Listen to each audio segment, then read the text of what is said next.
क्या आप लोग नियोग प्रथा के बारे में जानते हैं? नियोग प्रथा क्या है?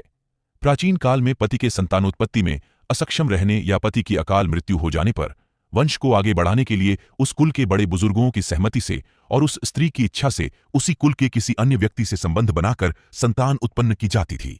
यही क्रिया नियोग कहलाती थी, जिसने आगे चलकर एक प्रथा का रूप ले लिया था। इसका बहुत ही सुंदर उदाहरण महाभारत ग्रंथ में मिलता है।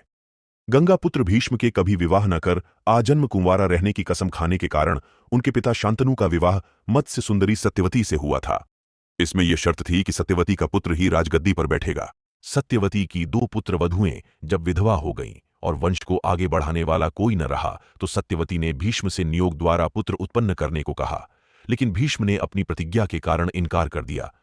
तब सत्यवती ने अपने बड़े पुत्र व्यास से, जो शांतनु से विवाह पूर्व पाराशर ऋषि से संबंध बनाने पर उत्पन्न हुए थे, सत्यवती ने उनसे विनती की कि वह उनकी विधवा हुई पुत्रवधुओं को नियोग द्वारा संतान उत्पन्न कराएं।